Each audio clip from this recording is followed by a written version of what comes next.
Greetings, being. Today I want to talk about validating feelings.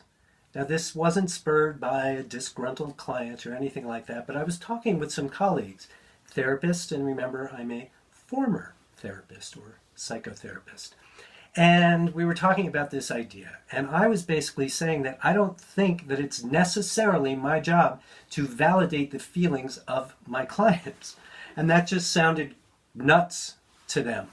And so I was explaining that from a spiritual workout perspective, anybody who engages this work with me for any time at all starts to learn very quickly that he, she, they can never, will never experience a feeling or an emotion that is divorced from a thought or a set of thoughts.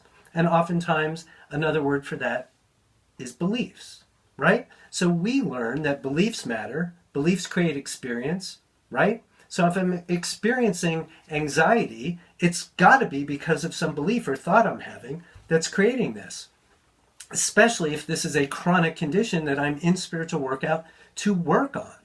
So when that person walks in and we start a session, or they raise a hand in a class and we start a session, I get how they're feeling.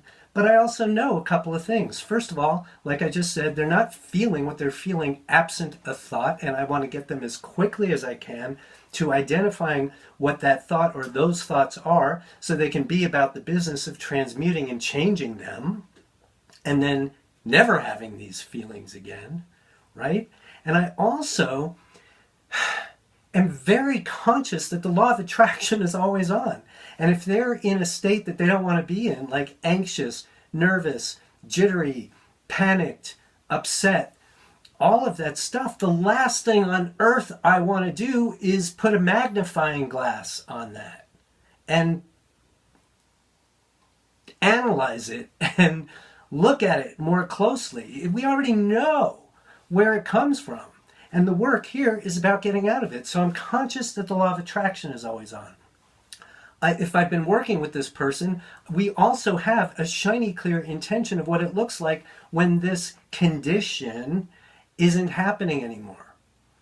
And so we have intention to go to, we have beliefs to go to, and it's all because the law of attraction is always on. So in this particular example, I feel like validating the feelings of that person is actually malpractice. But that's just me.